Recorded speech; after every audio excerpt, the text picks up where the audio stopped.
So as you might have gathered, Lynn and I are co-MCs for tonight. And my name, if you don't know me already, is Colleen Lynch, pronouns she, her. And I'm a writer and an activist, and I've worked with Climate Fast for over 2 years now. And Lynn, if you want to say a few words about yourself. Yes, welcome everyone tonight. So glad you could come. I've been part of Climate Fast since 2012, and I am the co-chair, and I am just delighted at how our organization is growing and the work we're doing, and so glad that you've come to join us tonight for this program, Kitchen Table Climate Conversations. Back to you, Colleen. All right, well, we're going to actually start the night off with a land acknowledgement, and Val Endicott has offered to do that for us. So Val, take it away. Okay. Hi, everyone. This evening, I want to reflect very briefly on the practice of doing a land acknowledgement. For me, it's an opportunity to meditate on the now quite familiar words. This land long inhabited for 15,000 years. This land and these waters, the ancestral home of nations like the Mississaugas of the New Credit, the Anishinaabe, the Haudenosaunee, the Huron-Wendat, and others that I know so little about. This land is the subject of the Dish with One Spoon Wampum Belt Covenant, an agreement between the Iroquois Confederacy and the Ojibwe and allied nations to peaceably share and care for the resources around the Great Lakes. This land that we live and work on is the land that the settler government thinks it purchased, but that Indigenous nations thought they were sharing. Land acknowledgements give us pause to remember that we have, all around us today, the leadership of Indigenous people holding the line as stewards of the earth. Land acknowledgements give us pause to acknowledge that equity and justice and the work of reconciliation are urgent. Towards this end, I want to celebrate that since we last gathered, the Amazon warehouse on Duffins Creek wetland that I spoke of will not happen. Amazon got scared off by community protest. Although the fight is not over, Ford's developer buddy still has control of the land, but still, this is a victory for the protesters. Additionally, I will share in the chat after I finish 2 webinars that I am planning to attend. One is this week, and that is part of a series entitled A Time for Action, and it's sponsored by Below C2, and it's about the history of the federal government's colonialist and repressive agendas to date. And it asks the question, how many of us really know Indigenous history? And then the second is actually an online rally for Grassy Narrows and its lengthy fight for compensation for the mercury poisoning from the logging industry, which has been a very, very long battle. Thanks. Thank you, Val. And we did put a resource in the chat as well. If you are doing your own KTCC and want to learn more about how to do best practices, the land acknowledgement, that resource might be helpful. Right. So when we first sat down to plan the Kitchen Table Climate Conversations, or KTCCs for short, our idea was that people would actually meet around their tables, or in a restaurant or at a community center in person. We envisioned that they'd meet and they'd acknowledge the climate emergency and share their feelings and ideas and move into action together. Of course, things are a bit different and we cannot meet in person at this point. The pandemic has also underlined the urgency of putting people's health and well-being first, and has shown the weaknesses in our social fabric, the inequities and the imbalances, and it reinforces the absolute need to prioritize and take care of people and the planet. Talking about the climate crisis and climate justice and holding these conversations is as important as ever. And so this is the context we're in now as participants and as facilitators of the KTCCs. And I want to pass it back to Lynn, who is going to share a little bit about a recent study that just underlines, again, the importance of us talking. So Lynn, I'll pass it back to you. Thanks very much, Colleen. And yes, I'd like to share with you just one slide from a recent webinar about Canadians' attitudes to climate change. I think it's really quite interesting, and definitely listening to that polling program about polling, it was quite clear that what we're doing is important. So let me share with you that slide. Just a moment while I get it to, okay, present.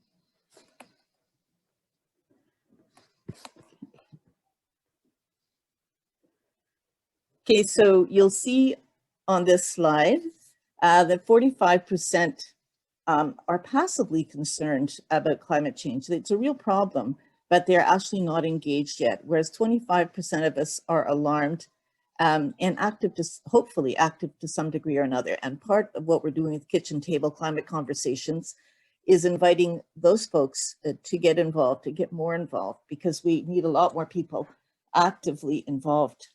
From the study, the majority said that Canada's actions are better than the global average, and most Canadians, though, could not name a single climate policy other than recycling. So we need to name both the problem and the solutions and benefits. 100% renewable energy, nature-based solutions, and a just transition that protects workers. They found that those were positive messages that resonate with people. Reaching out with climate conversations is vitally important to both inform and engage everyday citizens in climate action. So we need to move people from concerned to alarmed. We are in an emergency and action is required to address this challenge. That's the first part of the conversation, but we don't stop there.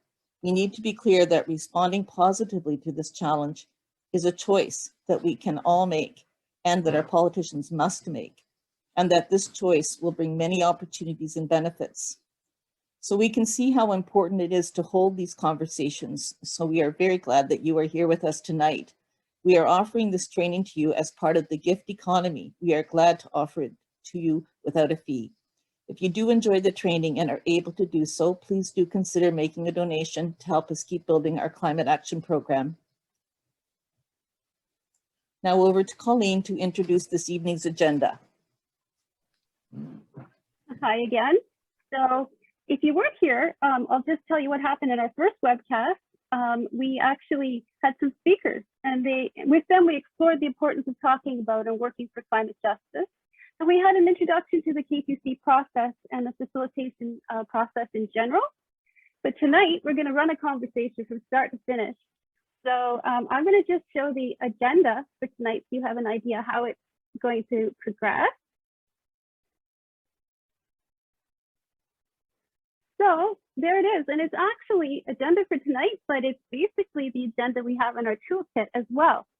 So we're going to start with some introductions in small breakouts, and we're going to move into some science and impact, and right from there into science of social change, or kind of what the power of collective action can look like. And then we're going to have some more time for sharing, and then we're going to move into thinking together about a low carbon future and what a better world could look like. And from there into some more specific actions and solutions and ideas. And finally into one last breakout where we'll see what everyone needs to feel supported and what they'd like to do next. And we'll have some time for a general Q&A at the end as well. So if you don't get your questions all answered during the process of the conversation, we will try at the end. So it is an interactive conversation. And I'm going to ask Mark, our tech lead, to share a slide for us. And I'll just go over a couple of housekeeping items to help it run smoothly. So yeah, if you could, I think you don't have a choice about staying on mute actually, but if you do and you're not speaking and you can stay on mute, that would be great. I want to point out there's also the option for closed captioning. At the bottom of your screen, if you can benefit from using the closed caption, it should either say closed caption or under your more button, it will say show subtitles. So you're welcome to use that. I wanted to also invite you, if you have questions, to put them in the chat. And we have our chat moderator, moderator, Pedro, and Pedro's collecting up the questions for afterwards. I hear someone's having trouble hearing me, so I'll try to speak up here. So yes, put your questions in chat, and we will actually attempt to answer all the way through, but if we don't get to them, we also will follow up with an email afterwards. So one other thing, if you do not feel comfortable going into the breakouts, we'll have 3 of them, and they should be with the same people each time.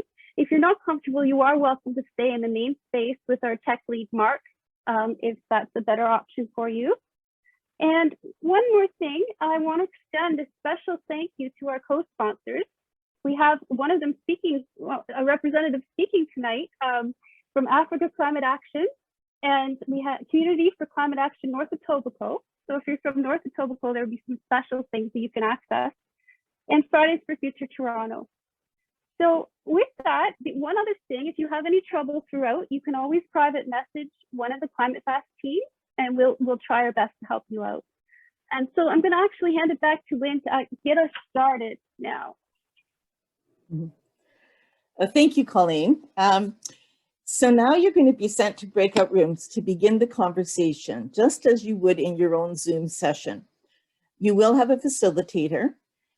We are using breakouts because we have a large number of participants tonight. But when you offer a kitchen table conversation, you will probably not need to use breakouts, but that's what we're doing tonight to facilitate having a large number of you in the training.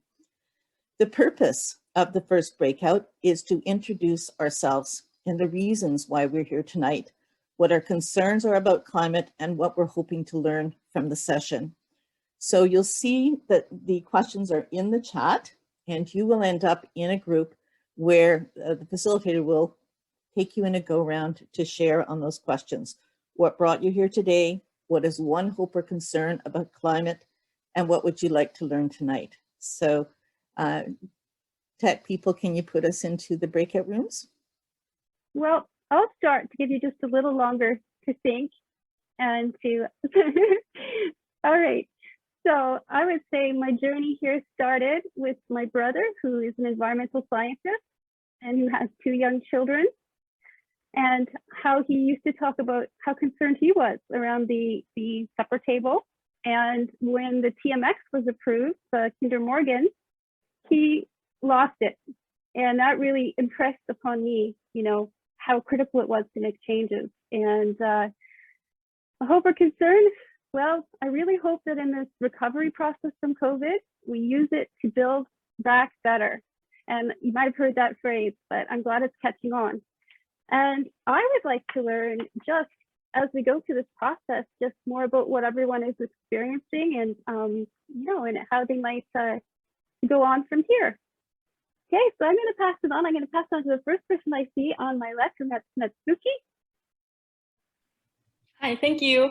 So my name is Natsuki, and I'm here because I'm from Africa Climate Action Initiative, but also I'm personally really interested in climate change and also like a community action, and as well as more collective action worldwide. And the question, concern, hope. So yeah, concern. There are many concerns because those climate change and then emergencies are so visible now across the world, right? And also, yeah, as you said, that future generation is the most affected people for sure. So this is a time we need to move on and then need to create a chance, more better life in the future. And also, I want to learn more about what you all think about climate change and individual action and other things. Yeah, I'm really excited. Thank you so much. Thank you. Amelia? Thanks. Hi, everyone.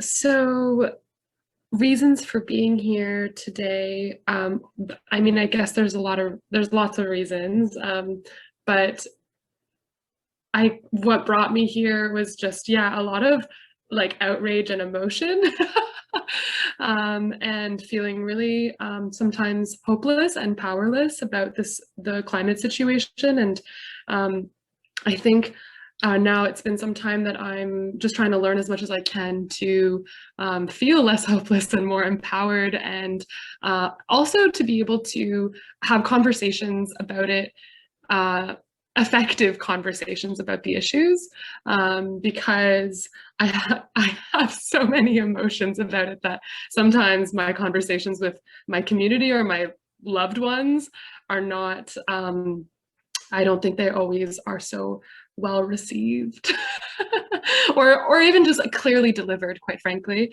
And yeah, my hope for the future is that, yeah, that future generations get to, I mean, that we all learn to respect Mother Earth, and that future generations get to live on a planet that is, you know, that is equitable and, you know, beautiful. So yeah, that's it for me. And I'm so excited to meet everyone. Great. Welcome. Stephen. Hi, everyone. Stephen Douglas. I have to be honest that the reason I'm here is that my life partner twisted my arm. But it didn't take too much twisting. I spent 30 years plus of my career in the federal government, and most of that in Environment and Climate Change Canada. So I lived in the issues, but I'm somewhat on retirement, somewhat frustrated with the lack of clear leadership and a sense of urgency that the government isn't bringing to this topic, this incredible challenge. And so I think my main concern is just what Lynn summarized at the start, which is how to move that middle of concerned people who want to really do the right thing, but haven't quite figured out that the alarm bells are ringing and that they need to step it up. And so do I, and I'm sure we all feel that. And it's specifically about the workshops. I'm particularly interested in how people are thinking about how to get going, how to get out of the inertia of knowing the problem, arming ourselves with information, but just how to get over that hump to pull in either people that are just very close to us, but we haven't figured out how to have that conversation, people that are in the neighborhood. Yeah. Former colleagues of mine, as an example, who all worked in environment and know the issues, but yet aren't actually doing much to bring about change. Yeah. Thank you. All good points. And yes. So Cassie? Yeah, so I mean, I was interested in this specific thing because sort of actually kind of similar to Stephen, not because I worked in the federal government, but because I have I became like a more serious climate activist, I think, for the same reason, Colleen, you said at the beginning. It's just I just kind of broke when the whole, like, I mean, just before, like, the whole TMX thing, like, right before it was bought, like, it was just like the whole, like, just the concept of it, the whole thing just like threw me over the edge. And at that time, I mean, all my friends, like, I'm a musician, and so many of my friends, they're fairly liberal people. Like, I think they're fairly, like, anyways, I thought with all of everything that was coming into my purview, I mean, it was everyone could see the news. I was like, this is insane. And I would talk to my friends about this, and they would just walk away from me, like, because it's so stressful. And I'm just like, what? Like, I thought you would totally be on the same page. So, like, I had to develop, like, a new community of activists because my friends didn't take me seriously.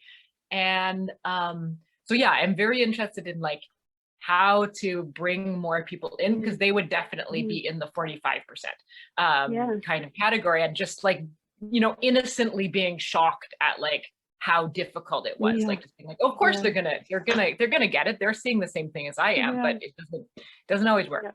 So one of my hopes or concerns is the whole idea, like, I mean, the whole concept that the capitalist systems are going to take, like, all of the big energy companies are going to take over like green energy, and they're going to sell, they're going to take over the whole like idea of the culture of care, and they're selling that. Like, they already are starting to do this, like with the COVID marketing. I've seen, if you watch it's happening more on American ads, but in Canada too. But I have a VPN and I watch American ads, and it's just like Amazon is like running soup kitchens, and oh my goodness, it's really bad. Like, it's already happening because that's what's selling during COVID, and so that's a big concern of mine, because I'm just like, and people will buy into it because this is popular right now. And what I'd like to learn, I already said. Oh, cool. Thank you, Tassie. So we have about 7 minutes left and 4 people. So let's see if we can keep on. I want everyone to be able to say something. So maybe about 1.5 minutes. So Fatma? Yes, hi there. My name is Fatma Matansi, and I'm a student right now at Waterloo. And I'm working on Masters of Climate Change. I've always been interested in environmental topics. Of course, everybody's experienced it, including myself. And I've always been passionate about it. But during school, I never got the chance to be part of the marching or climate change clubs, because I was just focused on my studies. So this time, I decided to just apply for something. It was Climate Fast. And luckily, I got in. So with that, I decided to, just join the webinars, workshop, whatever is available for me, to learn more about not only in my class, but outside of class. So it's been going well. This is my first time too here. Thank you. Thank you. Peggy? Yes, hi. My name is Peggy, and I started a climate action club at the Life Institute, which is the senior learning at Ryerson University. So we're seniors and we're connected with Ryerson. The club started for myself, between myself and another interested person.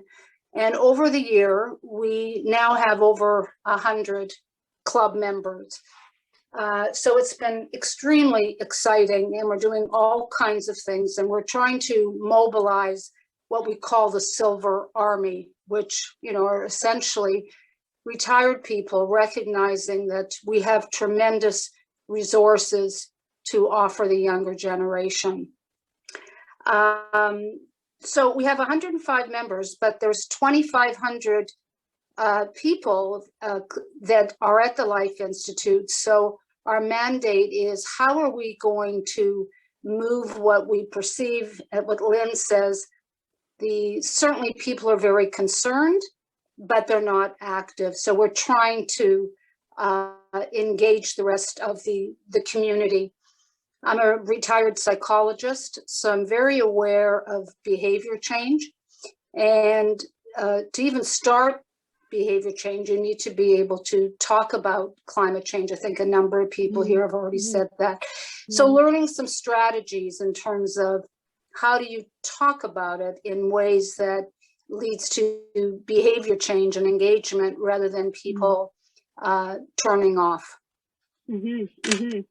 Yeah, thank you. I mean, we've got such a range of experiences here. It's incredible, just in these nine people.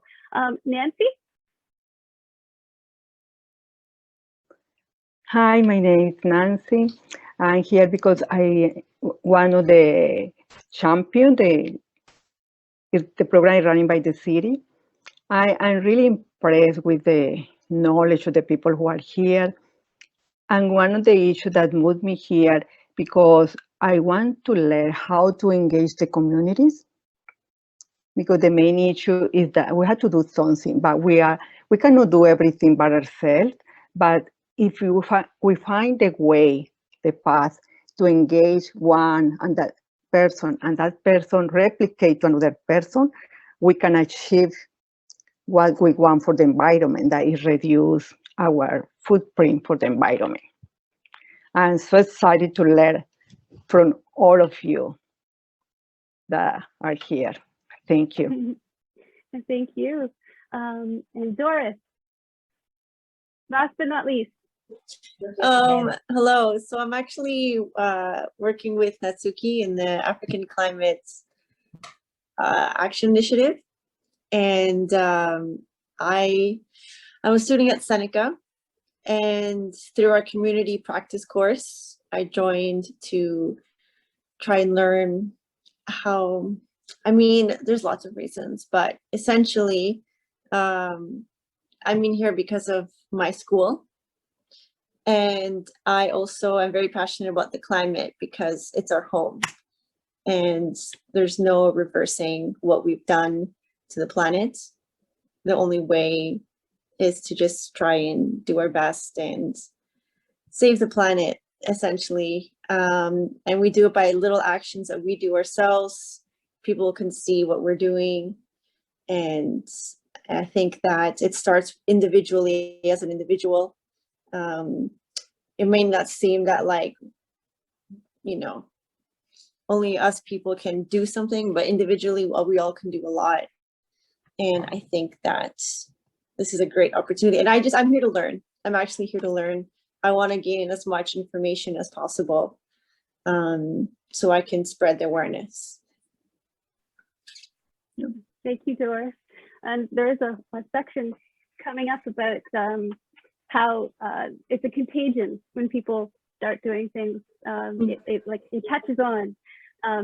Yeah, so we actually do have a minute left. And if I cut anyone off and you want to say some more, you're welcome. Just put your hand up. But otherwise, I think, as I said, I'm just so impressed the different places that everyone has come from, and the openness and the and we're going to have, in our next breakout, it will be the same set of people, and we'll be able to talk a little bit more about our feelings and our coping mechanisms. So hold on to some of those thoughts that you just shared. And yes, Peggy? I just wanted to comment on what Doris said. Doris, that's one of the most profound things that I've heard anyone say. You just said it. The earth is our home. And like, really, that just really touches me. And I think that that's really the essence of it. And we forget that the earth is our home. So good for you. Oh, yeah. Thank you so much. Thank you. Yeah. You're welcome. So now I'm getting a message that we have 2 extra minutes. So that's our warning that it's closing in 116 seconds. So we still have a little time if anybody wants to share anything else. So yeah, we should have, it's quite a packed program tonight, but we do have lots of space for talking, like I said. And in the very last breakout, we'll have a chance to maybe catch anything that's come up that you still have questions about. Yeah, Peggy? Colleen, so is this, what I'm really interested tonight is learning the structure of the kitchen conversation. So is this how you start out the conversation? You would do this actual introduction with these 3 questions? Mm-hmm. Yes, you could do that. We have like a variation of the questions that you could do. So it doesn't have to be exact, but it's basically this idea where you just get people to say the reason they've come, you know, and just introduce themselves by way of introduction. They can talk about what brought them here. Yeah. Okay, and where are all the materials? I still don't have a handle on where are the materials that we can use in our own conversations, the resources. I can put the website in the chat, and I see you had your hand up, Amelia. If you want to talk while I do that, that would be great. I just had a quick question as well. The first session that was held, I believe it was last week, is that, I wasn't able to attend it, and I was just wondering if that will be available somewhere. Yes, in fact, it's on our YouTube channel, and I think the YouTube channel link will be put in the chat. So yes, Stephen? Thank you. Can I just say quickly, very quickly, Peggy, we all got a great email if we attended the first one. And people are back, so we'll take a look at, yeah, Abby's saying that sometimes climate itself is considered partisan when it's just a scientific reality. Okay, so can everybody see that we're actually on the climateconversations.ca website right now? And we're looking at some of the resources that are there on that page. So you'll see, for example, that we can edit slides to be used when you do a presentation. And I have done that. I have edited slides, which I'll show you in a moment. And if you scroll down, you see different sections for the KTCC. And the section right now, we did the icebreaker. Okay, we did the sharing. Now we're going to go on to science and impacts. And again, you can do this any way you like, but we like to keep it as a fairly short time period. So we're going to try and do this in about 10 minutes. And then we're going to hear a little bit about the social science of change. So why are we optimistic that this program can help us achieve things? We'll hear some ideas about that in the next section that follows. So for right now, I'm going to share with you a couple of the slides that I picked out from the science section. Now you probably can't see it because I changed screens, so I'm going to have to stop the share. I think I have to stop and then start again. We're going to cover more about the technical aspects of doing this when we do our next session. So just bear with me while I bring up the first slide.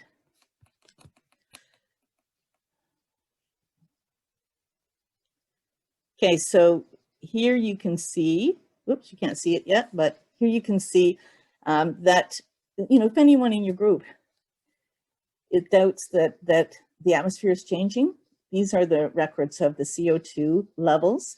And you can see the huge spike from 280 or so parts per million up until almost 420 parts per million that we're having now. And that's where 350.org got their name from, is that might be a safe level for us to have in the atmosphere, and we're obviously high above that. So that is one slide. And then here we have a slide. Can you see this one okay? The difference between a 1.5 degree rise and a 2 degree rise. So this is a little bit of a busy slide and that there's a lot of information on it. It's your choice what slides you decide to use. You should use slides that you feel comfortable with. I'm using this one because it shows you how different it is. So for example, extreme weather, we'd have 100% increase in flood risk, so a doubling of that at 1.5 degree Celsius rise, but we'd have 170% increase in flood risk at 2 degrees. And a coral bleaching, for example, that's at the bottom of the page. With a 1.5 degree rise, 70% of world's coral reefs are lost by 2100, which is just hugely tragic to lose that much. But if we reach 2 degrees, virtually all coral reefs are lost by 2100. So you look at the impact on people, that's in the middle of the slide. At 1.5 degree rise, 9% of the world's population will be exposed to extreme heat waves at least once every 20 years. Whereas if it's a 2 degree rise, 28% of the world's population will be exposed to extreme heat waves at least once every 20 years. So you can see also water availability is crucially worse, again, the higher the temperature rises, and we're on track for a 3 or 4 degree rise. We have been told by the IPCC scientists that we must stay under, we must cut our emissions, in half in this decade before 2030 in order to stay at the 1.5 degree rise. And that means about a 7.5% drop in use every year. And we've had a slight drop with COVID, but it's not permanent in any way. And the trend is not in the direction we want to go. It has to be going drastically down, and that's going to take very serious action. So let me see. I think I have one more slide that I wanted to show you right now. Yes, so here are some of the impacts of global warming in Canada and Ontario. You can see that we could spend a few minutes on this. We're just going to go quickly through, but you can see permafrost degradation in the north. That's on the upper left-hand corner there. Increase in pests, if you go down to the middle on the left. Reduced glacier cover. We can look at lower Great Lakes shipping water levels. I'm just kind of going around the circle. on the outside here, increased temperatures, sea level rise, changing animal distribution, which affects food supply, reduced reliability of ice roads, I'm going into the middle there, and incidents of drought affecting forests and agriculture. Obviously, fires are also a huge risk. So that's it for the slides at the moment, and we're going to just show a very short video because that's another option for you in talking about the science of climate. Can you please bring that up, tech people? You will want, yeah, thank you. 2 degrees is the target for limiting the global temperature increase, but if greenhouse gas emissions were halted now, temperatures would still rise by up to 1 degree Celsius. 6,000 years ago, temperatures were at this level, and America's Midwest was a desert. The world's food production centres will become barren again. In this future, mountains lose their glaciers and rivers vanish, the Indian subcontinent fighting for survival. A single degree temperature increase could eliminate fresh water from a third of the planet within 85 years. Warming at the poles happens faster than the global average. 40% of Arctic sea ice has disappeared in the last 30 years. While ice reflects heat, oceans absorb it. So as ice melts, the process becomes self-reinforcing. More ocean surface means more heat absorbed, which raises temperatures, making the ice less likely to reform. Mountainous regions are at greater risk of landslides as the permafrost which held them together for thousands of years melts away. Low-lying countries like the Maldives are submerged as sea levels rise, and countries already hit by hurricanes face ever greater storms. At a 2-degree rise, people begin to die in what are now considered normal summers. In 2003, with temperatures 2.3 degrees above average, 52,000 people died across Europe. Plant growth slows down, then stops. They don't absorb carbon dioxide as efficiently, instead emitting it. The extra carbon sees global warming spiral out of control. 125,000 years ago, when temperatures were 2 degrees higher, sea levels were up by 6 meters. Today, that extra water makes up our polar ice, which is melting. By the year 2100, sea levels could rise by a meter, displacing 10% of the world's population. In this 2-degree future, ecosystems across the globe collapse as species migrate and fall out of sync. A third of all life on Earth faces extinction. Scientists say we can still avoid a 2-degree rise if we limit our carbon emissions to no more than 2.9 trillion tonnes. We've already used 1.9 trillion tonnes. We have 1 trillion left to use between now and forever. At the current rate, we'll use it in just 21 years.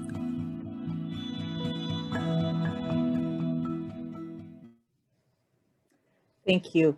And I just have one additional slide that I'd like to share with you. Thank you.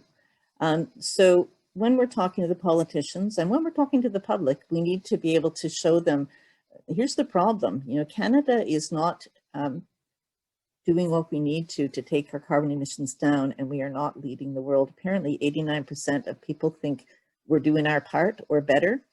And even politicians, when we meet with MPs, sometimes they're quite shocked when we show them this slide, but we are not doing well at all on emissions. And it's not to say that all those other countries are doing enough yet, but they are at least on that downward path, and that's where we need to go. So I'm going to leave it at that. That's from the National Observer, Barry Saxifrage. He has lots of very good slides. I'm going to leave it at that, and then I'm going to just introduce you to Natsuki. And Natsuki, Natsuki's going to speak to us about the Africa Climate Action Initiative. So that's Natsuki Kyokani. Thank you. Thank you. Thank you for introducing myself. So my name is Natsuki, and I'm going to share my screen here. Okay, do you see? Okay. So my name is Natsuki, and I'm from Africa Climate Action Initiative, and our project called Community for Climate Action North Etobicoke. And I'm very happy to be here tonight and then talk about climate change. So let's get started. So I'm going to briefly go through the overview of climate change. So climate change, what's going on now is that there are so many natural disasters and hurricane, like flooding and then droughts and so on. And then so climate change and events are categorized as sudden and then slow onset environmental changes. For example, as you know, Hurricane Matthew in 2016, it's massively affected the people in Florida, Haiti, and the Bahamas. And in Bangladesh last year, there was a monsoon flooding incident in which at least 1.5 million people have been affected by the heaviest rains in a decade. On the other hand, slow onset changes refer to the environmental changes over time, such as desertification in Somalia or sea level rise in the Pacific Islands, that are not only exacerbating civil conflicts, but also generating internally displaced persons, IDPs, or environmental migrants in the last decades. So there's an interconnection between climate change and our choice we make because it generates a carbon footprint. As you know, a carbon footprint is a total greenhouse gases emission caused directly and indirectly by individual, corporation, and product. For example, creating a t-shirt requires 2,700 liters of water, but it doesn't show up on your shirt tag. We call it virtual water. We unconsciously consume and increase water insecurity in other countries. Fresh water is at risk of running out in the future, and the scarcity of water is already a cause of some conflicts, such as in Syria, as well as increasing desertification across the globe. So we need to be conscious about how our consumer choice can unconsciously contribute to climate change, because the abundance of products in our own country can blind us to the scarcity of natural resources in the other parts of the world. It can be our food choice as well.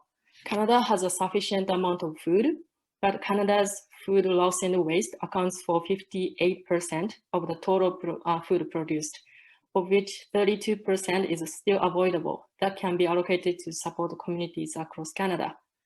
The value of avoidable food loss and waste is close to $50 billion, which is about 2% of the total GDP. Essentially, those avoidable food waste in Canada produces more than 22 million tons of carbon dioxide emissions, and households are the second highest of generating avoidable food waste. While we are wasting food, there are 4.5 million people, or 1 in 7 people across Canada, who are experiencing food insecurity today. And this is where we should think about climate and social justice on a community level. People who are food insecure are mostly racial groups, particularly people of color, indigenous communities, and newcomers. For example, there is about a 30% higher chance for racial groups to experience food insecurity compared to the non-racial group in Canada. This shows the existing and systemic racism in communities that relate to income and economic inequality. So, considering those issues in the community and worldwide, I believe that global impact starts from the local. Individuals can take an action in many ways, as you may think of. It could be making less food waste, supporting local farmers, and riding a bike instead of driving a car, for example. Also, as I mentioned earlier, you can join our community project, which is taking place in North Etobicoke. The project is running a series of online workshops with community partners. There are 4 categories. 1, climate change knowledge, as we are doing right now as a kitchen table climate conversation. And number 2, waste management and food security. And 3, energy efficiency and savings. And number 4, active transportation. So all these sessions are free, and we welcome everyone interested in taking action with us. It would be amazing if we can connect as many people as possible in the North Etobicoke area and beyond, as I believe our tiny little tweaks can lead a big change. So thank you so much for listening. We are happy to answer any questions you may have. Please feel free to reach out to us. So that's it from me, and thank you so much. I am going to pass you over to Anne. Thank you, Natsuki. That's great. And I'm going to now move into a conversation about how can we change this. So I'm going to share my screen.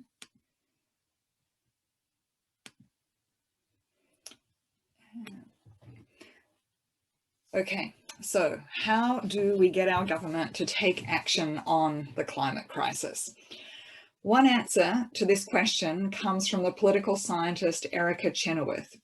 So in her study of hundreds of campaigns over the last century, she found that non-violent campaigns were twice as likely to achieve their goals as violent campaigns.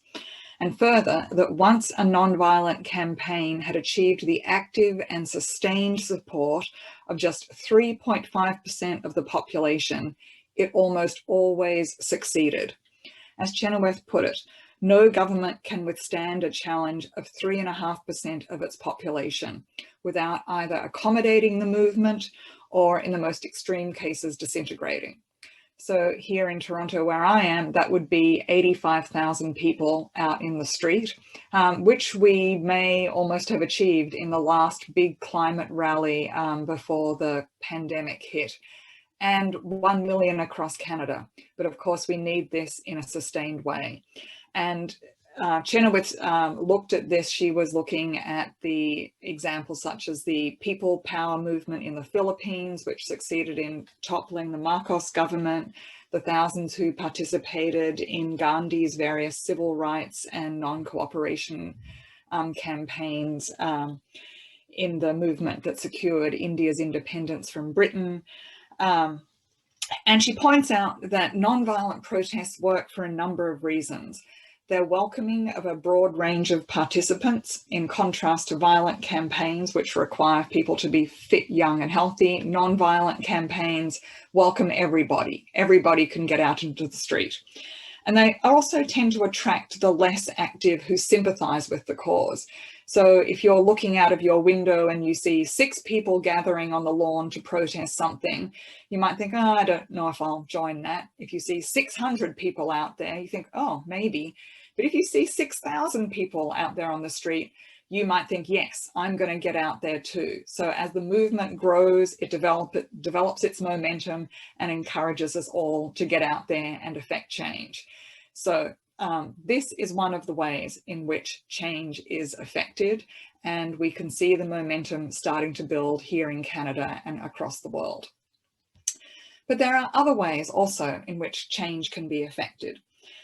So one of these ways is what social scientists called social nudges. So adopting and nudging others to adopt sustainable behaviours that can bring about larger changes. So personal behavioural changes can have a social impact.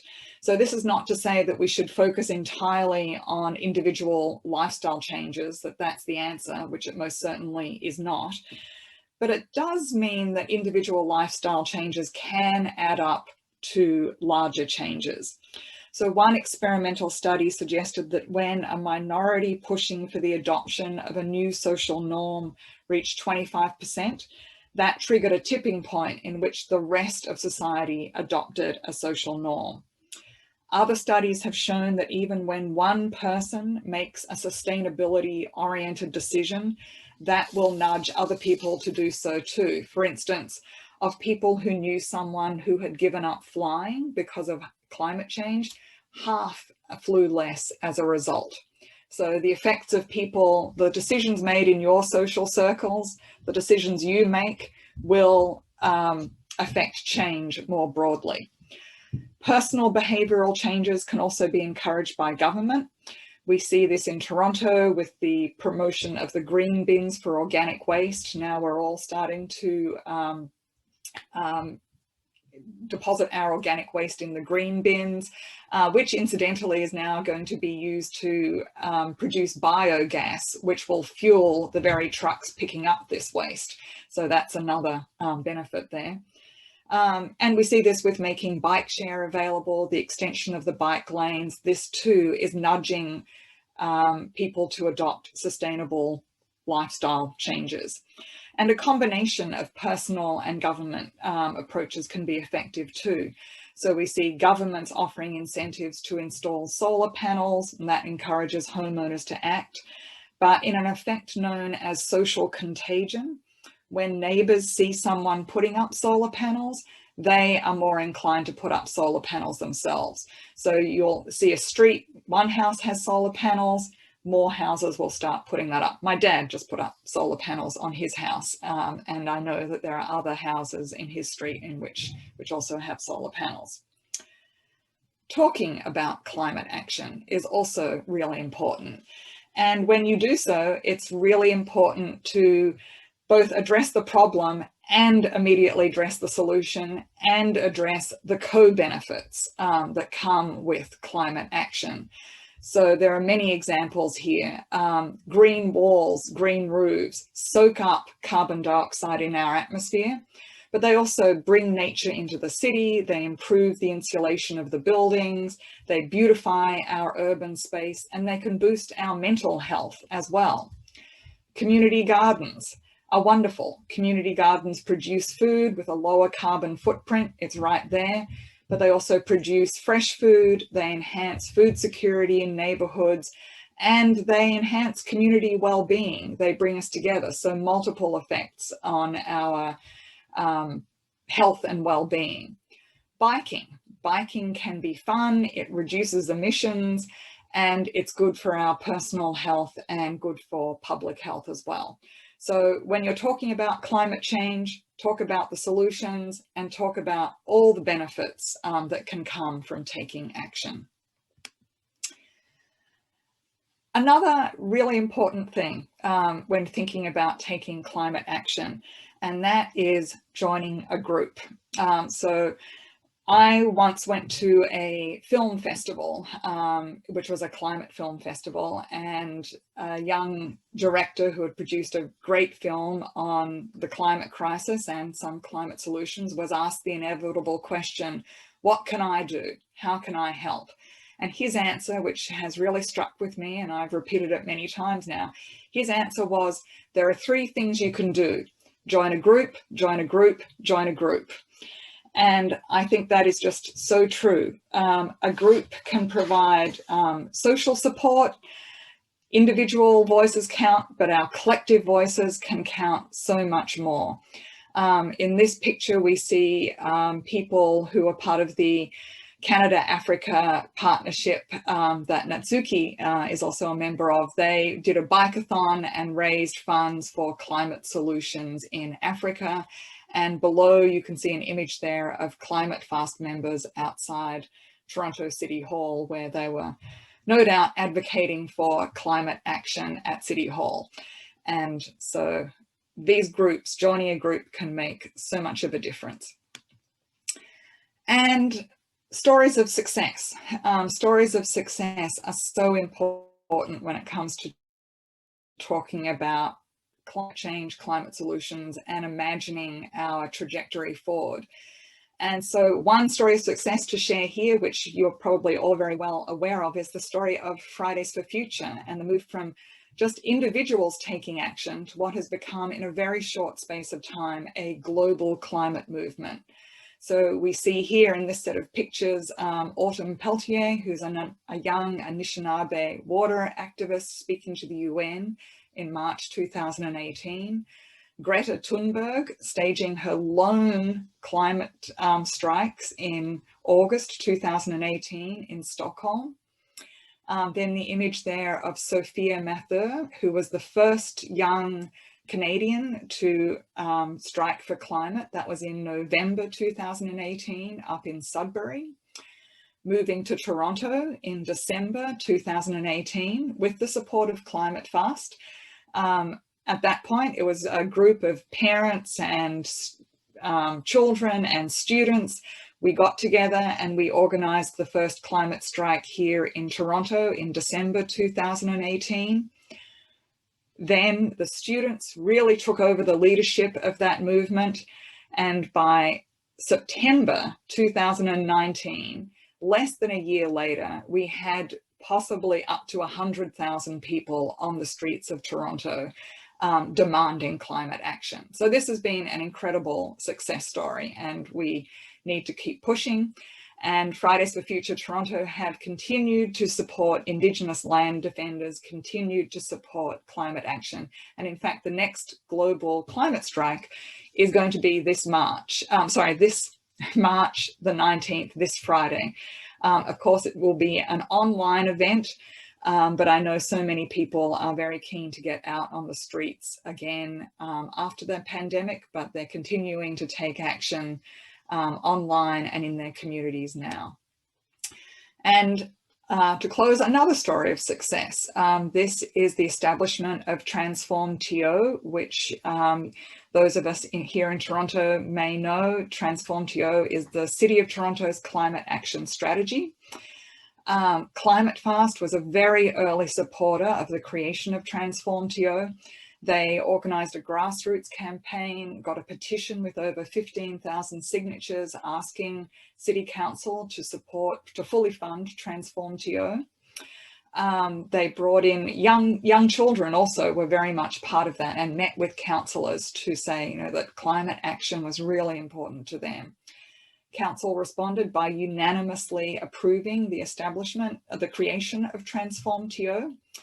And Climate Fast have continued to support it and to lobby for it. A number of us most recently deputed at City Hall to ask the city to continue supporting TRANSFORMTO. And I should add that after that huge climate march in September, the City Council responded in October by voting unanimously to declare a climate emergency, and they adopted a stronger emissions reduction target of net zero by 2050 or sooner. The goal is 2040, but we still need to be supporting them, and we still need to keep pushing them. So now I'm hoping that we are all both see the problem, but are feeling that we can join a movement that is mobilizing certainly here in Toronto and across Canada for action, and very much hope that these kitchen table climate conversations will be part of this too. So we're going to shift now to another breakout group to discuss our responses to these last two presentations. And I did get a message from Mark, our tech lead, who asked us not to click on the move back to the main room and wait for when that 2-minute warning comes up. So you don't have to click to go back immediately as we now proceed into the next set of breakout discussions. So I will stop sharing my screen. Thank you. Now, the sharing questions for this breakout are kind of an extension of the what are your concerns and hopes question. And they are, what are your feelings about the impacts of the climate crisis? Your concerns, your thoughts, fears, and hopes. So you can elaborate a bit if you'd like and share with us. And if you'd like to think at the same time of something that you do to cope with your feelings and concerns that you could share as well, that would be really helpful. So I'm going to give you a couple of minutes again. If you need me to read the questions out again, just let me know.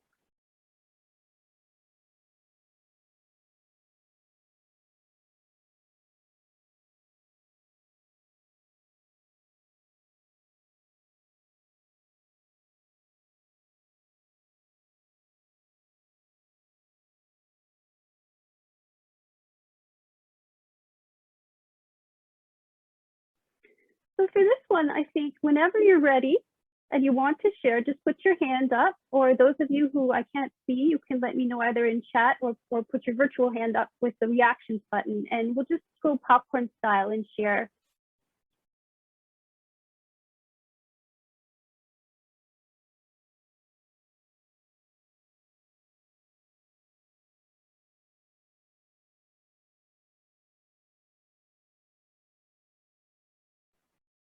Caroline, go ahead. Hi all. My name is Caroline. I think climate change has been on my mind for a long time. Especially I became a mom 2 years ago, and it really opened my eyes to everything even more. And obviously even now it's on my mind almost every day. I decided I needed to become active. I need to do something about it. and I joined a climate action group. It's called For Our Kids about a year ago. And it's been really awesome. It's been really giving me a lot of hope. We've had a lot of really good actions. I feel that obviously it's nice to work with people who share the same concerns. So what Anne was talking about before joining a group has really been a wonderful experience. And I really feel the momentum happening more in our group and generally. And yeah, I'm hopeful. I mean, I can't do anything else. If you have children, I think you need to be full of hope. Otherwise, yeah, it's not good. So yeah, we do our best we can, for sure. Mm-hmm. Thank you for sharing. Is anybody else ready to share?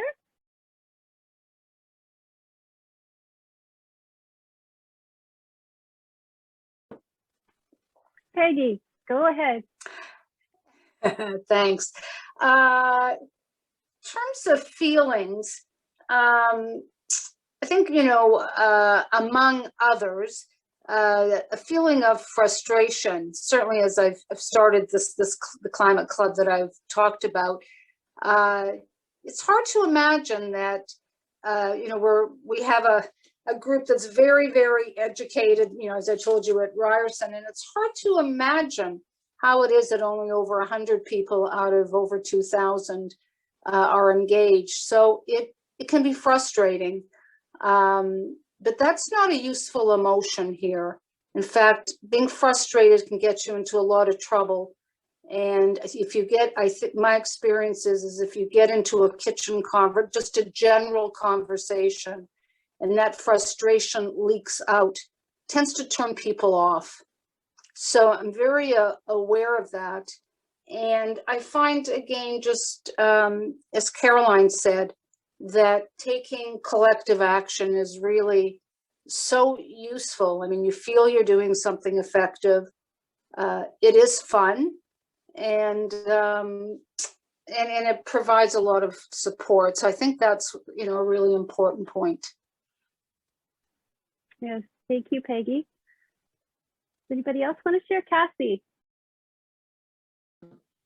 I just wanted to go after Peggy because, yeah, my what are my feelings about the impacts of it is frustration, because I mean, after seeing all of this kind of thing, I mean, of course it's devastating. I was kind of thinking as we were watching all of that, I mean, some of the videos were actually very succinct, and especially the one with the Canada, the video we saw was very succinct, and then the one with the Canada is doing so good is very useful graph. But a lot of the things in that topic, I definitely wouldn't want to, if I was doing a kitchen table conversation, I would not want to show all of that.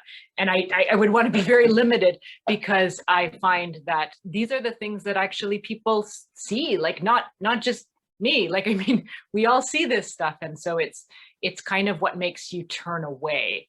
So I would want to limit that. And I was just like, and I guess I was kind of hoping that there would be more of the sort of like the drawing people in kind of thing, because that was the problem that I had. Like the information, it was good, like all the things that they were very concise and very like visually stimulating. But anyway, so that's the frustration, is the piece. And the things that I do that really helps is things that are creative. So what all the climate actions that I participated in, like a lot of the ones that were organized by Extinction Rebellion, where we did like climate circus and we could have music involved, this kind of things, putting that energy into this cause is really helpful for me, because it's helpful for me just in my life. And I also wanted to share the earth. I didn't mean to leave the room before. I actually meant to chat and follow up on the earth is our home, because I have a song that has these words. It goes, the earth, it is our home, but it's never been anyone's to own. We're not alone, we share our home with all the animals, the plants, and the trees. We need them all, from big to small, to fill our skies, our land, and our seas. So yeah, it's that when you said this, the earth is our home, immediately came into my head, and then I was like, unmute, and I left. I was like, beautiful. bye, everybody. Beautiful, Cassie. I'm glad you came back to that. Does anybody else want to comment? Fatma wrote, "That's amazing" in the chat. There you go. Okay, well, I will say that, oh, wait, no, yay, Amelia. Go.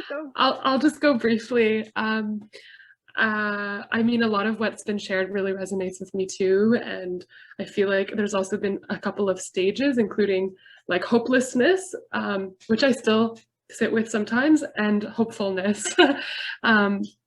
But just to say that some things that I do, in addition to joining a group and just learning more, I find that really helps me as well, is also just kind of developing a reflective practice too. And I use mindfulness as a way of just, I mean, coping and also understanding my own emotions. But also it's making me realize that in our conversations, I think compassion is a really important piece. And oftentimes in the past, I've had conversations in which I forget that we're actually all on the same team. And that not only is this our home, but yeah, we're all on the same team, you know, and I often, my anger towards the issue ends up translating as anger towards like a person who really is, you know, so I just wanted to share that. Yeah, that's a good point. You know, sometimes before we hold these conversations, it's good to get into as good a space as we can get into so that we're bringing that energy, you know, to the group. Does anybody else have anything to say? Yes, go ahead, Doris. Hello, welcome. This is my cat, Luna. She's with me. And I just want to say what helps me cope is that I live really close to a ravine. Oh no. And they kind of tore it down to renovate the ravine, renovate it.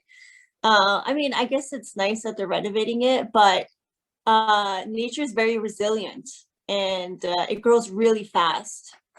Like when they cut down lots of trees and they cut down lots of like, you know, shrubs and things like that, I got really sad. But then it grows so fast and nature's so resilient and nature's so adaptable. So whatever, you know, happens, I believe that nature will prevail and maybe the humans might be gone, but nature will still be there regardless of what happens. And that kind of helps me cope that, yeah, like animals are completely adaptable to their environment and plants adapt to their environments as well. So yeah, I guess that's what I wanted to say. Yeah, that's great. I wanted to mention there's this new thing that I found, just in case you haven't heard about it, called projectinsideout.net. And it's talking about people who are trying to be a leader and talk about the climate and how we can use our emotions and to become guides, you know, that we can be human and use that humanness. So it's interesting. I haven't looked at it too much, but it came out of UBC, a sustainability program. And so anyway, I might share it in the follow-up email so you've got that as well, because I think it might be worth exploring. Yeah, so the people who haven't talked, Theodore, would you like to talk? I can't see you. So if you would, just pop in. And while we're waiting, if you decide, does anybody else who hasn't spoken want to speak? Natsuki or Steven? Natsuki, okay, great, go ahead. So I'm from originally Japan, and then there are like, you know, increasingly visible, really like big natural disasters, and then everybody's aware of it. But, you know, everyone's like, climate change is real, but I don't know what to do. So yeah, but you know, this is the first step that they are aware of it. And then they are like, you know, start searching what they can do. And this is both like, you know, sometimes people are a little aware and then start doing something. And then other person like, oh, I wouldn't do anything, but like, you know, like this is like a combination of feelings, like some hope and also some like a little frustration. But this is maybe, yeah, we can talk can start everything. So yeah. Thank you. Fatma, yes. Can you lower that bit? Yes, my concerns, of course, with climate change, you tend to see it's a whole ecosystem cycle, and of course, not only affecting us, but it affects the system and the subsystems. So for me, how I deal with it, it's frustrating learning it in class, and then now I realize the way for me to deal with it is to join conferences, know more, go to workshops, understand what people are doing, rather than just be stuck in my own world and not knowing what's going on, and like having these thoughts like nobody's doing anything, nothing is happening. This time around, I allowed myself to reach out to workshops, go to Eventbrite, know what's going on, who is interested, what are the countries doing, and how do I deal with it? I want to continue studying it. My goal is to maybe go into policy making if it's possible, and not stop learning, because even I believe change comes not only from one person, but all of us equally, right? So that's how I'm dealing with it, by learning it. That's wonderful. Yes. I feel like we need a list of everybody's coping things. It's good to hear everything. So Stephen, you haven't said anything, or Theodore, I think we have a minute left. Well, certainly frustration. On the other hand, I read Seth Klein's book, and I just can't believe that our government just doesn't do everything he says. So there you go. It's all there. Do what he says, make it happen. I summarized my coping: walk, talk, chalk, off the clock, and mock. Not with compassion, though. I heard what Amelia said, so I won't mock too hard, but I do feel that sometimes I need to just get it off my chest. Mm-hmm. Sense of humor, I think that's a good one. It's a very good one. I'm going to remember that. I just finished a clowning for climate activists course, and it was really good. I'm learning that. I'm not that good at it. Hi, everyone. We're going to do an interactive segment again here, where we start thinking about what a low carbon world means and what it could look like and what we need to do to get there. So I'm going to try to share my screen. Hopefully I do this well and get us started on doing that. So I like to start by saying why it's important Canada we do something as Canadians. And a lot of you have mentioned this already, but the dark red shows that we are a very high emitting country. So, and the lower color, the lighter colors show the countries that don't emit as much. So it becomes a climate justice issue that we make a difference in Canada. And the thing is, it's also related to wealth. So it's related to equity. And the top 10% of the wealthiest are responsible for about half of all of the emissions that are creating the climate crisis. So I'd like to show the next map after this one, if I can. There we go. And so this just shows how much of a climate justice issue it is, because the green places were also the darkest red places, and they are not going to suffer as many impacts. And the places that will were the lower emitting places in the global south, and they're already experiencing more impacts. And this map is actually showing a projection if we don't take action, if we don't do what we need to do now. So this is a prediction if we don't actually change things. So in a nutshell, equity is essential for climate justice and climate action.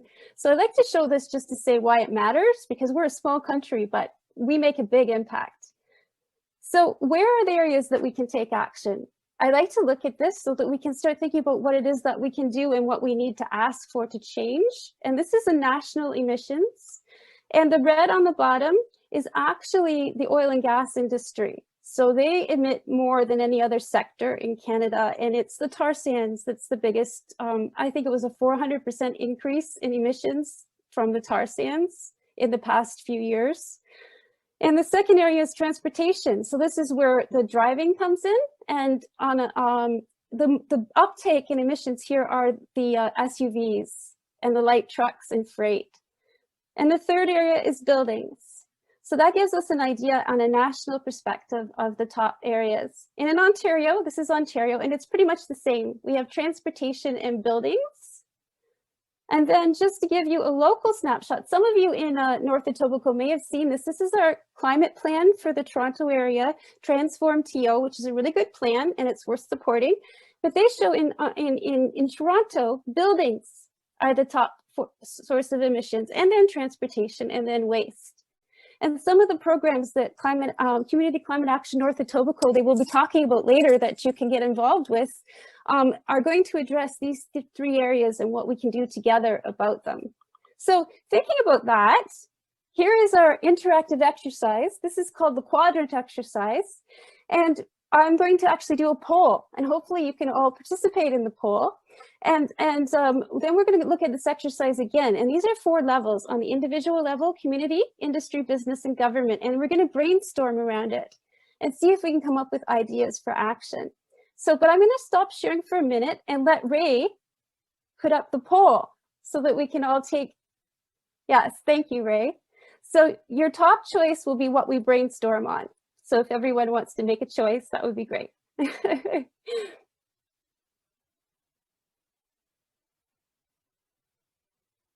They're all important, of course.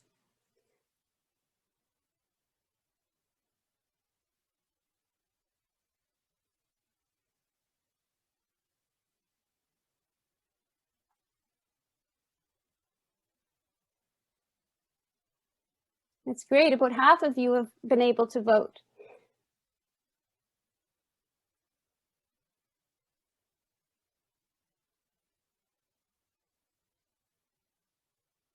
Okay. Yeah.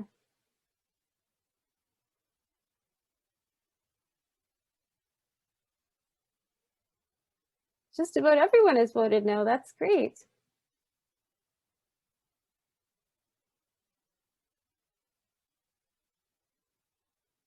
Just waiting a couple seconds more. There's a few more people.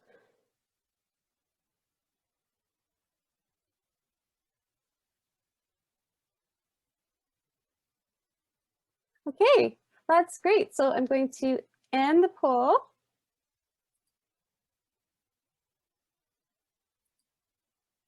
So can everyone see the results there? So most people in this group want to look at waste and a just, healthy, circular economy. So that's what we're going to do our brainstorm on today together. And I see actually followed up by land use and agriculture, Indigenous land rights and stewardship, and the oil and gas industry. So everything got 1 vote at least. That's great.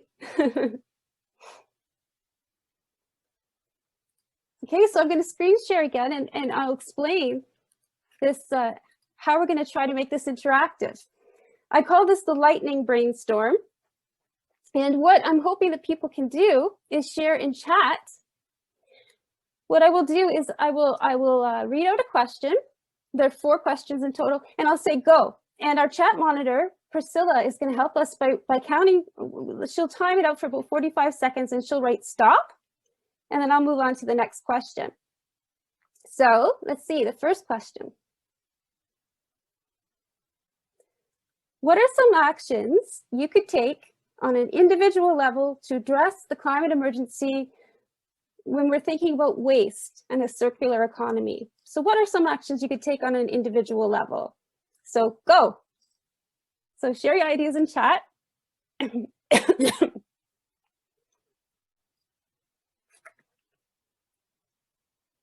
Thrift stores, I love that. And meditate, oh my gosh, that's so original. Lobby the federal government, yes. Reduce consumption. Buy local, that's a good one. I like the educate point too. Bike for sure. Buy durable products, I like that. Vermicompost bins, that's interesting. and the sharing economy. I learned something today about an alternate recycling bin too. Okay, so Priscilla said stop, so we'll move on to the next question. The next question is at the community level. What do we need to see at the community level to help us take action together in the area of waste and the circular economy? So go.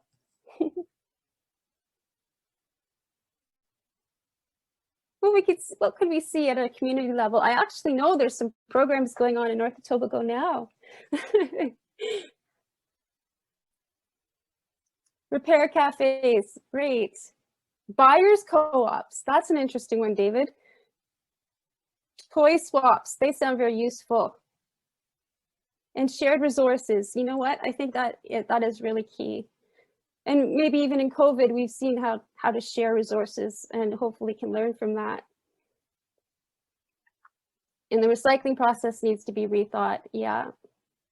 Swap till you drop, very cute. So I guess we have a few more seconds here. All right, Priscilla says stop.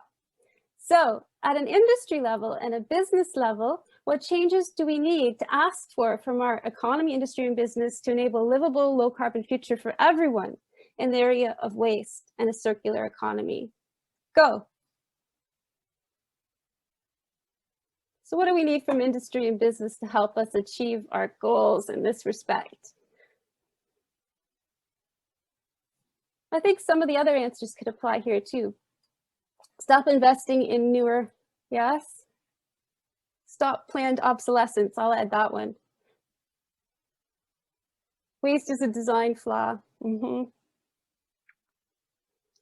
Oh, I like that, Catherine. Actually voice or articulate why we will not purchase from certain places. New measures of success, not just the GDP, that is so critical. Quality, focus on quality.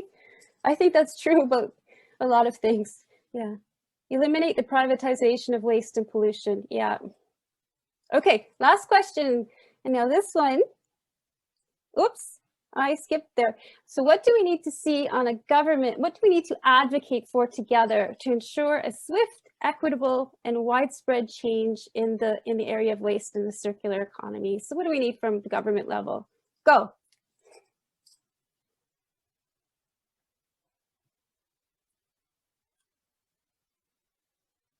Oh, interesting about the California strawberries. Extended producer responsibility, yes. No more fossil fuels, I'm with you on that one. Create infrastructure for green job transfer, a just transition, and that's really key right now. Actually, in the federal House, the Just Transition Act is on the floor again. Remove subsidies for extractive industries, yes. Rethink the whole concept of the economy, yes. I would love it if that would happen and require city government to offer contracts only to sustainable. And that's it. Thank you so much. I have one more question to help inspire us all. If you would share in chat your answer to this. What if we make changes that create a livable future for all? What would a better low carbon world look like? What are we hoping for? And if you would just share your answers, I'll give you a minute and could help motivate us to work together and keep trying.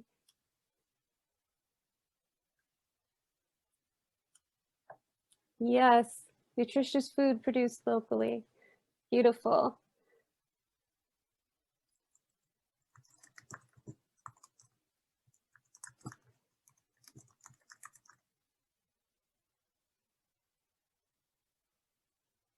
Yes, planting trees, more trees, interactive communities with gardens. I love it. So I'm going to let you continue to do that. Walkable communities, yes. Repurposing buildings. Did I just see that? That's a wonderful idea. We are going to save this chat and we're going to share the ideas in a follow-up email with everyone. So you're going to have everyone's good ideas. Hugs. So I'm gonna, while you're sharing, you can continue to share. I'm gonna move on to starting the next section, which is talking a little bit more about specific actions and solutions. we're going to give a few ideas of current things that are happening, and then we're going to open up the floor to discussion, and especially for the North Etobicoke residents, to share some of the programs that are going on that we can support and be involved in. So to start, because I'm starting, I wanted to introduce, if you don't know about it already, there's this really hopeful group of organizations, there's over 500 of them now, who have come together to create 6 principles for a just recovery for all. And this is a movement to ask for changes as people put money into the economy after COVID, that we build back better, that we build a system that works better for everyone. So I'll put the website in the chat, but I just find this so hopeful. The very first principle is put people's health and well-being first, no exceptions. So that, of course, includes taking care of the climate. It includes taking care of people's housing. It includes so many things. And another principle is building resilience to prevent future crises. So when they put money back into the economy to help us recover from COVID, this is a movement of people who are talking about these principles and putting them forward. So I'm excited about it. So I wanted to make sure you knew about it. But also, what can we do as a community? Anne mentioned collective action. So one of the things that we need to do is practice citizen engagement. So what does that mean? It means talking to your neighbors. It means participating in the things like Anne showed, the climate strike. But it could also mean tweeting on social media. It can mean using social media to amplify messages about a just recovery and a Green New Deal and climate action. But it can also mean going to talk to your local government officials. And I wanted to suggest that that can be easier if you do it in a group. So if there's a few people that you connect with in your community and go talk to your elected officials about what you care about, then that's something you can do. And just before I give it over to Anne and Lynn, who are going to talk about a few more specific things that are going on, what can we ask for? Well, I like this circle because it says that policies actually must triple or increase 5-fold to keep global temperatures down to safer levels. So we need to ask for a lot more action. And I just wanted to point out that both Canada and Toronto declared a climate emergency. So one of the things we can do together is to make sure that they back up that with action and with funding. And it means like asking for things like safe bicycle infrastructure, safe cycling infrastructure. I live near North Etobicoke and I don't feel safe biking. So I'm really looking forward to some of the programs that the North Etobicoke Climate Action is offering, but we need to feel safer. So we can ask for better cycling infrastructure and to help workers transition from high fossil fuel to lower fossil fuel jobs. And anyway, these are just a few things. We will share these slides afterwards, but there are a lot of things that we could ask for together. And I'm actually going to stop sharing and let Anne and Lynn talk about some more specifics, and then we'll open up the floor for everyone. Well, I'm just going to introduce you to that by taking a look at what's on our website. So we'll see if I can share that again. Let's see if I can bring up my.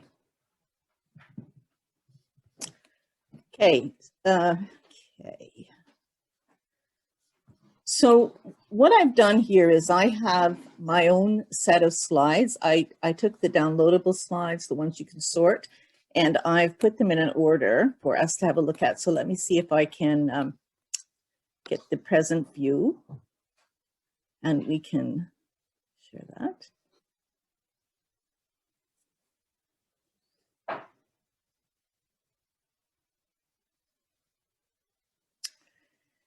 Yes, so how do we support each other and how do we work together? So these are the things that we might introduce and talk about with people. And you don't need to use these slides. These are guides, so you can use them or not. We're just showing you them so you know what's there. So here are some of the things people can do. We all know about signing petitions. Some of us know about writing letters. Letters to the editor, very powerful, and we can do training in that kind of thing as well. People can go and participate in civil disobedience or demonstrate at the banks, which came out in our earlier group. Supporting climate justice, just recovery and Green New Deal. Participate in public comment sessions. This is something people don't always do, but sometimes if your group, if you can introduce people to opportunities to depute to the public and depute to decision makers, then you can make a difference that way too. We've used that at City Hall quite a lot, training for people to make deputations on the budget. And then we've talked about op-eds and letters to the editor, callback lines. There's lots of ways to kind of be alert, be aware, and get the message out.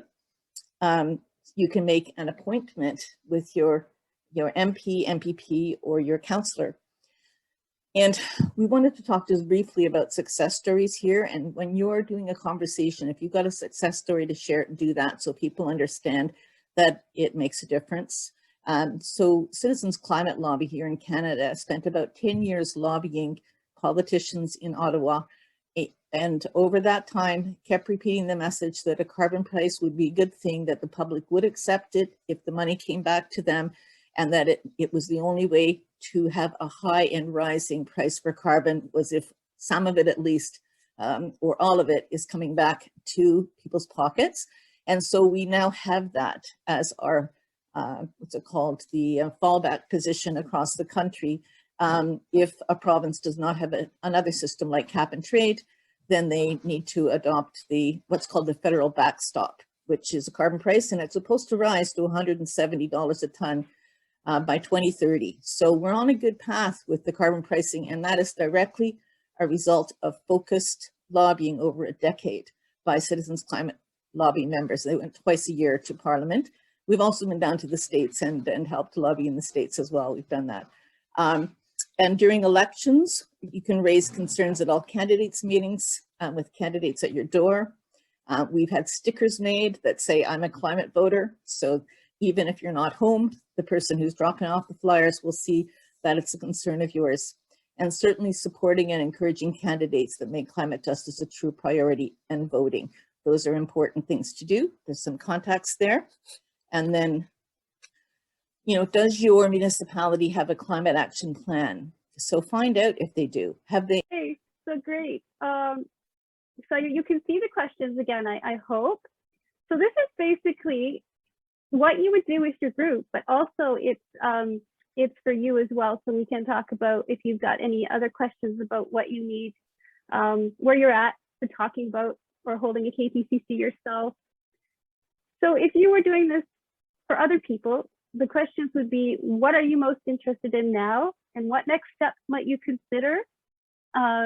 You could ask them also if they want to hold a KTCC, if you feel like your group is in that space. And what might stop you from moving forward? What support do you need? So that's the kind of questions that questions you can consider, and we can talk about it from your perspective now. And think about it at the same time if you were running a conversation, you know. I'll give you a minute or so. Cassie's ready already. Yes. I really liked the last segment. I thought it was great. I thought like I was a little worried in the previous one because I've seen a lot of things, and I know a lot of people have seen a lot of things. I already said that. But yeah, just the solutions-based approaches and but grounded with it opened up with some real information. Like we saw what is, and I've always looked for a graph like that breakdown, because I'm always I know that oil and gas sector is heavy, because I see Canada, if you look at per capita, Canada's more red than the US. They're worse in everything because, and I know it's because of oil and gas, but I have never seen a chart like that.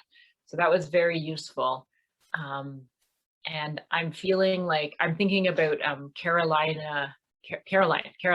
I met only online, but as part of the Davenport group about the new climate policy, and just because basically talking to Julie Zarowicz, and I wonder if it would make sense for the Davenport people to sort of and maybe involve, because there was a lot more people originally on that list who just didn't want to meet with Julie Zarowicz. So I wonder if that would be a place to go. I don't know how you feel about that, Caroline. yeah, that's great if you can become a little team, you know. And Caroline, did you want to respond to that or just think about it? Okay. Yeah, it was really interesting. As Cassie said, we met with our MP and we had a really good talk. We were 18 people on the call and we pushed for a strengthening of Bill C-12. And I really feel, obviously, individual action is really important, but then also pressuring the government to do the right things. And I feel they're listening to their constituents. So that's been a very powerful experience for me. It's been only recently that I've been involved with talks with MPs, and it's good to pressure them. Yeah, and I think it helps if you have like 2 or 3 people, or you know, like just a handful of people when you go. Yeah. Does anyone else have anything to share about an idea for moving forward, or some support that they need, or anything about the KTCCs that you'd like to see? Because we have 2 more sessions, so we can still cover some things if you want to see something. I just want to say, because I don't think, Caroline, you understood my idea. It was actually to use that group to host the climate table kitchen conversation, to actually continue with what that group started. Anyways, just to be clear. Well, that's cool. Yeah. Peggy. Colleen? Yeah, I'm just wondering how the groups typically end. Like, what is the frequency with which once you start a group, if you're facilitating one, what's the likelihood that they'll go on and form a little group? Is that part of the goal? Or how do you leave it? I'm not really clear about that. Okay, well, usually you leave it with like a handful of suggestions for what the people in your group might do. You do ask if they want to meet again. And in fact, I've been hearing that groups do want to meet again sometimes, and they want to continue the conversation. And there was one group recently I heard, they met the second time, and then by the end of it, they decided on 3 actions that they wanted to take together. So that is a possibility. You can also have a list of groups for people to join if they're interested in joining a group. You just encourage them to like, join For Our Kids, or join, another group that's running already. You could have a current action, like right now it would be like a virtual flyer for an upcoming action, and see if people are interested in participating. So leave them with something that they can do, but even if it's something individual, like even if they looked at the personal footprint exercise that we have in our kit, and they decided to learn more about reducing their emissions, that's something to start with. But I guess the key is getting them to think about doing something, and moving into action. I'm trying to think if there's another example that I can give. Yes, Guy, who's on the call tonight, is talking to groups in Peterborough, and Peterborough has an active climate group already, like several. So they can place them. They sort of say, what are you interested in? And here's a group that you can join. So anyway, there's many approaches at the end, but I think it's key to keep people learning or talking, or get them into action if you can. It depends on where they started. So Climate Fast, yeah. So Climate Fast does have a list of resources in the Toronto area that we can refer people to. That's in the toolkit? Yes, it's in the toolkit. We can also give you more too, Peggy, if you want. So in the follow-up, I'll include a couple more ideas. But yeah. Does anyone else have something to say about what's next for them, or what support they might need? Your background is so interesting, Doris. I thought your cup looks like a space age thing. Thanks. Yeah, it's like the Earth. I'm like, and that's my mom. Hello. Thanks. Yeah. Dog. I'm curious. My dog too. Cool. You've got a dog and a cat. That's so cool. So I want to ask, is anyone in this group in North Etobicoke? No. Okay. So yes, if you were, it's interesting because Natsuki, the Community Climate Action North Etobicoke has several programs going on right now that I think there's like biking programs coming up. So if you're interested in bicycling, Natsuki, Yeah. so yeah. Do you want to talk about that for a minute? Yeah, bike program, because of COVID, in person is a little difficult for now, but it depends on like April and May. And if situation is getting better, I think we can have in-person project that, and also we have free bikes, like close to 50. And then maybe if you join our project, like a workshops, like a 3 of workshops, maybe you have you are eligible to apply those free bikes as well. And it's quite interesting. So yeah, if anyone interested in that, if Jane. Yeah, that's interesting. So there's also through Climate Fast, there's often opportunities, like I think the survey at the end will ask if you want to share your postal code, and then they can match you up with people in your riding for when different initiatives and opportunities come up to talk to your elected officials. Like around the Toronto City budget, they matched some people up and they went and talked. Any other ideas to share? I want to. Oh, Doris. No, you go ahead, Doris. No, very quickly. I'm part of the communications with Natsuki, and we have Instagram and TikTok that helps provide all our information. I'm gonna just type it in the chat so you can follow us on social media to see what updates we're doing. Okay, that'd be great. Thank you. All right, and Stephen. I like the idea. I'm working on, getting out of the inertia and into a KTCC. I'm thinking either slightly extended family or retired colleagues. And I'm definitely feeling more and more confident, so that's good. And I like the idea of the possibility of knowing where there is a calendar of upcoming events sort of on the, let's say, the 3-month horizon. Because then that could be a trigger for, for instance, if third reading of the Climate Accountability Act required, a heightened follow-up with our MPs, I could imagine sort of using that as a catalyst to reach out to family members that are supportive but haven't quite figured out how to move from concerned to alarmed.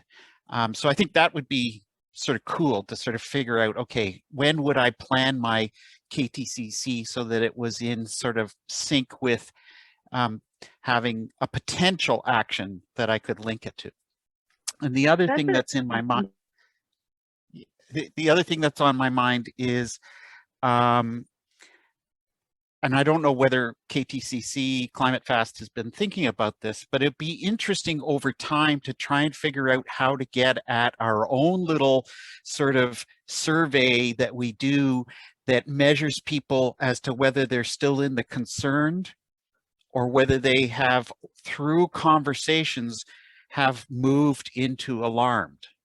And I don't have the brain power to figure out what that survey, what types of questions would do, would be required to do that, or whether it's just a, how are you feeling now type of thing. But I think that would be interesting at a sort of a one level up from individual KTCCs to just see over time whether, there's a sense that the conversations themselves are bringing about that change in awareness. Yeah, that's a really good idea. I wanted to share that there are 2 calendars that might be helpful that are ongoing, climatechallenge.ca and TCAN, which is Toronto Climate Action Network. Those may be good sources, and T as well, which is Toronto Environmental Alliance. So they're both Toronto. So if you're not from Toronto, that's not so helpful, but Climate Challenge, I think, might be a little broader. So that may help. I love your survey idea. We'll have to think about that. Our website as well, climateconversations.ca. It has a lot of resources on it. We will share when things are upcoming, also our Facebook group. You'll get the links in chat for those.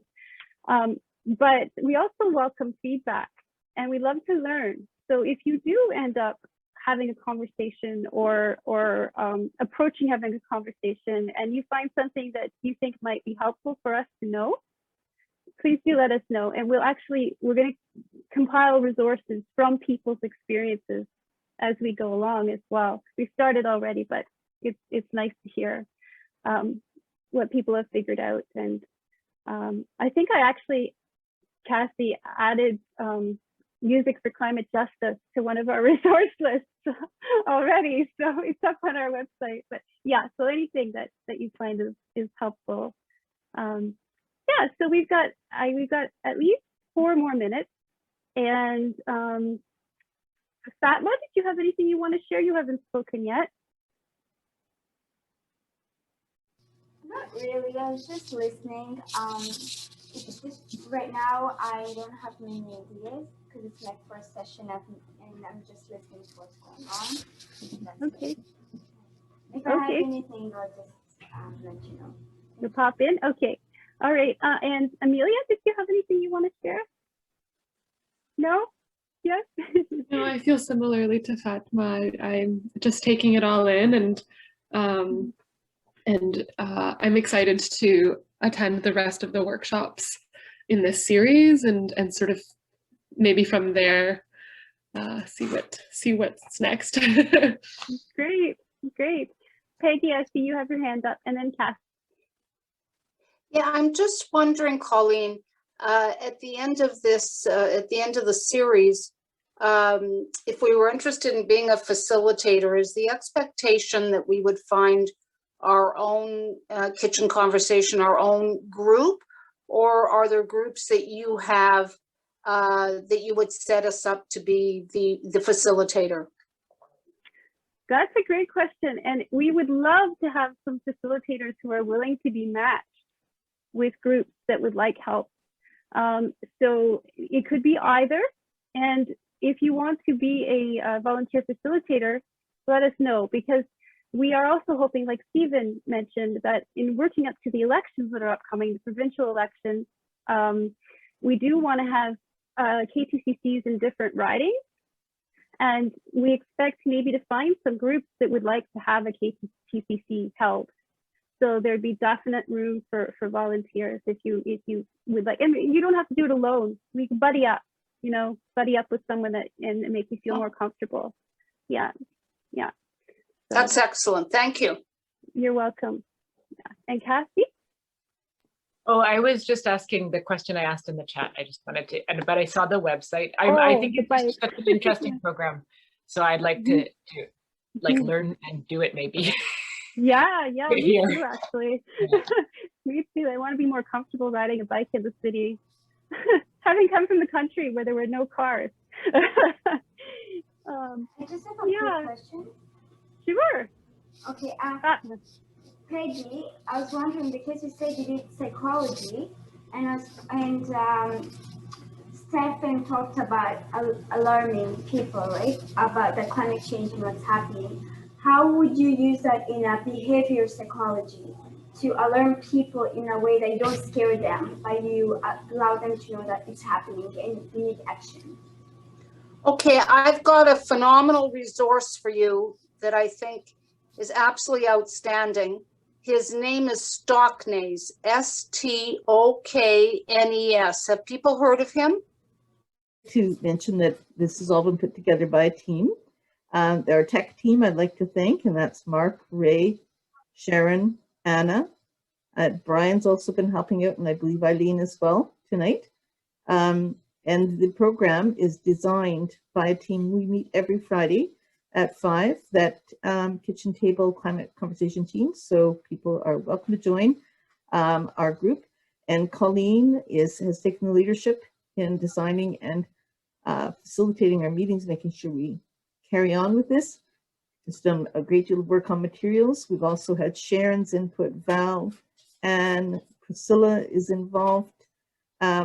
Myself, I'm not sure, I don't want to miss anybody, so jump in if I'm forgetting someone. And our outreach team, which has included Colleen as coordinator of outreach for now, also Faria, Brian, Eileen, I believe Anna may have been helping with that as well. We are all volunteer, and so it's a team. Please jump in if there are additional thank yous to give for tonight. I want to thank Leo for timekeeping tonight. We did a fairly good job at that. Okay. Thank you. Yes, we've done pretty well. We're close to 9 for our completion. And again, we would love it if you would fill in the survey. Maybe we could have that link again. And I did send that link out in your final reminder notice for tonight, the link to the survey. So if it's easier for you to find it that way, it's there. And there's some other links in there, and we will send a follow-up email with the recording. And there's the survey link in the chat again. And sometimes at the end, we just take a picture of the screen by seeing if we can have everybody, as far as possible, we can see, and we unmute. I think we unmute everybody, and we can say goodbye and thank you. Are we ready for that? Ready. Everybody ready? So let's unmute and off we go. Bye, everyone. Bye, Thank you so and much. thank you so Bye, much. all. Together.